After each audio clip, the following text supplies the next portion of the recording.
Welcome back to Building Character, where we figure out how to play as your favorite fictional characters in Dungeons & Dragons. Remember to like and subscribe to make sure you don't have a bad time. Maybe. Quick plug here, Sans got to move up on the schedule because of votes from my friends on the Patreon. If you want more input on future videos or just want to hang out in the Discord, join up, it's a cool community. Speaking of community, today we're building the defender of the community, Sans the skeleton from Undertale. Sans is a fun dude, he likes to hang out, make puns, and ignore his job. But if you make him do his job, you'll see why people used to be afraid of skeletons. Spooky, scary skeletons and shivers down your spine.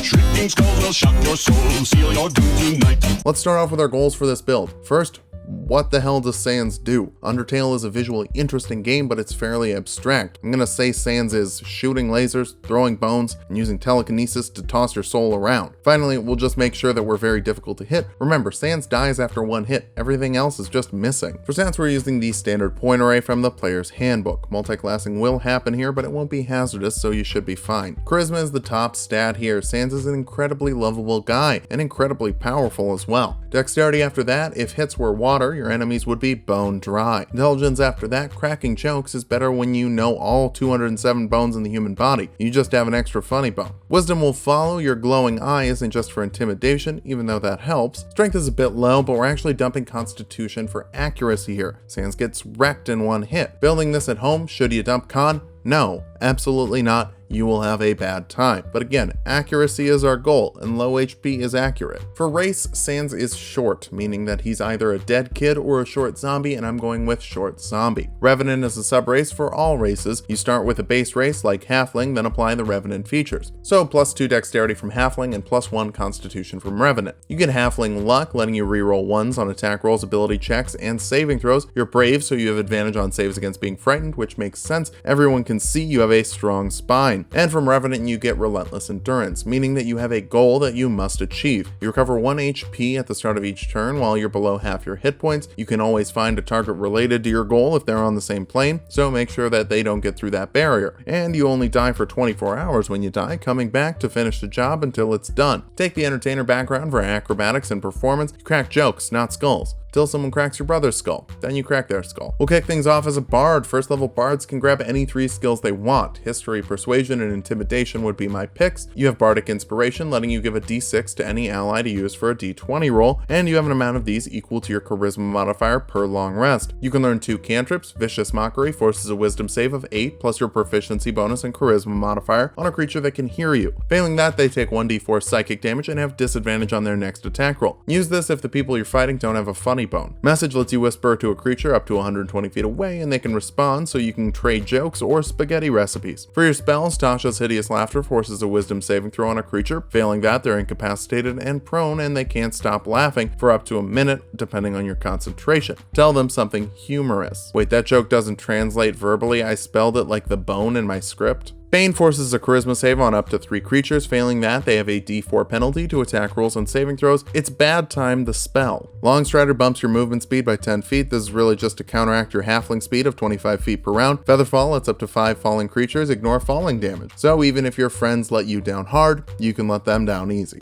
Bouncing over to Sorcerer now, specifically a Divine Soul Sorcerer, which if you've watched the channel, you know we use a lot. Hopefully you also know why we use it so much. You get to cast Cleric spells and Sorcerer spells. It's basically free multi-classing and lines up everything conveniently on your charisma modifier. You're favored by the gods, letting you add 2d4 to a saving throw or attack roll once per long rest. Your boss fight is so hard because you have the power of God and anime on your side. I mean, Alpheus is rooting for you. That counts as anime, right? For your cantrip, Sacred Flame ignores cover, forcing a dexterity save on a creature and dealing 1d8 radiant damage if they fail. Laser number 1, don't worry, they're gonna get bigger. Chill Touch is a ranged spell attack that deals 1d8 necrotic damage and prevents the target from healing. It says a ghostly skeletal hand grabs them to make the attack, so that tracks, you got a bony hand. Light creates a light that you can affix to something and choose the color of. Your DM might give you disadvantage on attacks if you put it on your eye, but they won't if they're cool. Resistance gives a creature you touch a d4 to add to saving throws for up to a minute depending on your concentration. This will help you dodge area of effect attacks. For first level spells, Mage Armor makes your AC 13 plus your Dexterity modifier for 8 hours, and Shield lets you add 5 to your AC as a reaction. So at this point, your AC can be 21 for a single attack if you don't mind burning through spell slots super fast. Second level sorcerers get a Font of Magic with sorcery points you can use to recover spell slots to help you get more shields. You can also cast Shield of Faith for +2 AC for up to 10 minutes depending on your concentration. That's 18 AC with Mage Armor, so you should be able to dodge the Genocidal Child. Third level sorcerers get Meta Magic, letting you augment your spells with sorcery points. Empowered Spell lets you reroll an amount of damage die on a spell equal to your charisma modifier with 1 sorcery point, and Quicken Spell lets you cast a spell that takes an action as a bonus action instead, so you can cast a cantrip with your action. Struggling with someone who keeps healing? Chill Touch with your action, then cast a damaging spell with your bonus action. Speaking of damaging spells, Guiding Bolt is particularly great for this combo. It's a ranged spell attack that deals 4d6 radiant damage on hit and gives the next attack advantage to hit. So bonus action Guiding Bolt and then cast Chill Touch with advantage to get revenge for everyone underground. Fourth level sorcerers can get an ability score improvement. More charisma will bump all your spells. I'd go for that. We can also cast second level spells here. Spiritual Weapon summons a weapon shaped like whatever you want. A bone, obviously. That makes a melee spell attack dealing force damage equal to 1d8 plus your charisma modifier on a hit. You can move it 20 feet with a bonus action, and it requires no concentration, just hanging out for a minute and dealing extra damage. Fifth level sorcerers can learn third level spells. Spirit Guardian summons some holy or unholy allies to protect you in a 15-foot radius from your person. You force a dexterity save on creatures in the area. Failing that, they take 3d8 radiant damage if you're good, 3d8 necrotic if you're evil, and half of either on a successful save. I'd say Sans is neutral good to true neutral, so that would be radiant from weird skeleton allies that barf lasers on genocidal children. It also cuts movement speed for those inside the area by half, and only hurts creatures you want it to, in case the aforementioned murder child missed some of your friends along the way.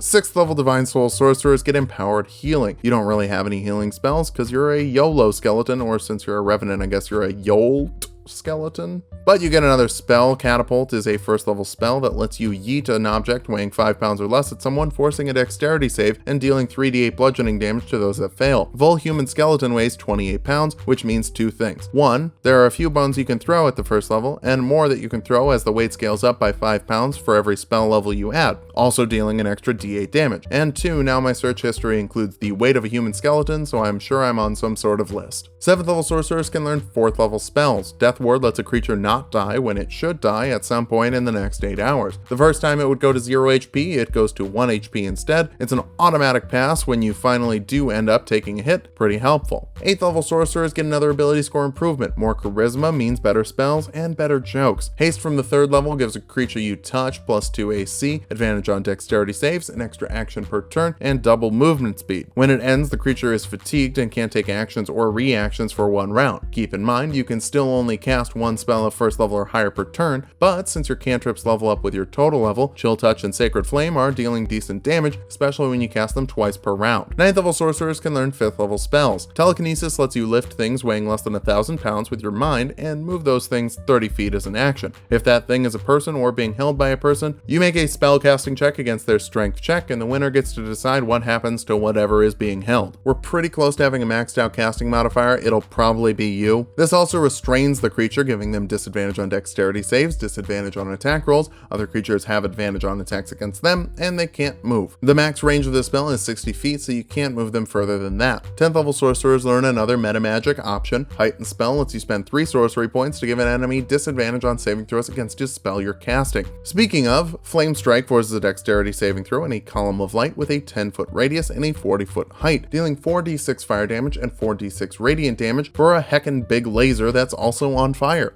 11th level sorcerers can learn 6th level spells. Sunbeam creates a 60-foot long line of light that forces constitution saves on creatures, dealing 6d8 radiant damage if they fail and blinding them for 1 round. They take half damage on a successful save and they aren't blinded. This is a concentration spell that lasts for a minute, meaning you can refire the laser next round as well, and every round until you lose concentration. 12th level sorcerers get an ability score improvement, and we can finally cap our charisma for maximum casting, then start investing in dexterity to make yourself harder to hit. 13th 13th level sorcerers can learn 7th level spells. Reverse gravity reverses the gravity in a 50-foot radius, 100-foot high cylinder. Creatures can attempt a dexterity save to grab something fixed to the ground. If they fail or have nothing to grab, they head up towards the ceiling and take falling damage if they hit the ceiling and when they plummet back down at the end of the spell. That's a d6 for every 10 feet, so that's potentially 20 d6 with the right size rooms. Your bones may be exposed, but your enemy's bones will be exposed as well. 14th level Divine Soul sorcerers get angelic form, letting you sprout wings and give yourself a flying speed as a bonus action. Not super in character, but it could make you harder to hit, so that's good. 15th level sorcerers can learn 8th level spells. Sunburst forces a constitution saving throw on creatures in a 60-foot radius, dealing 12d6 radiant damage and blinding those that fail for a minute, half to those that succeed and they aren't blinded. Use this attack first. It's so weird that everyone always saves their best attack for the end of the fight. 16th level sorcerers get another ability score improvement. More dexterity will make you better at avoiding murder children. 17th level sorcerers can learn 9th level spells, and Meteor Swarm is the biggest, baddest, and most explosive spell you can cast. It creates 4 40-foot radius spheres that force a dexterity saving throw, dealing 20d6 fire and 20d6 bludgeoning damage to those that fail, half to those that succeed. Unfortunately, you can't make these overlap to deal more damage, but hey, you're probably going to be dealing more than 100 damage to everyone who failed your capped save and have 80,000 cubic feet covered within a mile radius,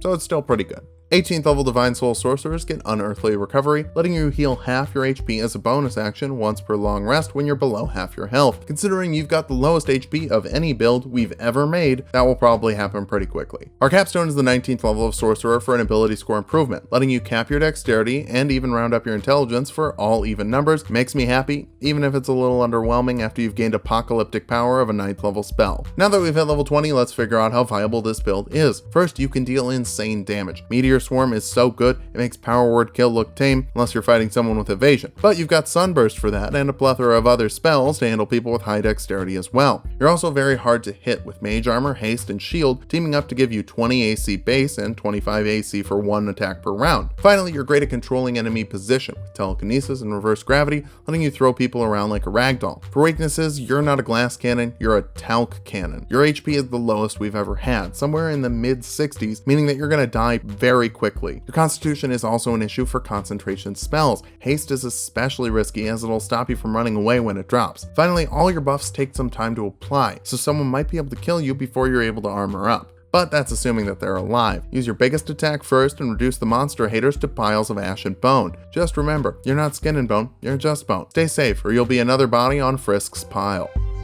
Thanks for watching. If you liked the video, subscribe for more. We make 2 builds every week. Sans got bumped up on the schedule thanks to some of the patrons on Patreon. If you want your voice heard on upcoming videos, that's the best place to be. Come back next week for our 100th video.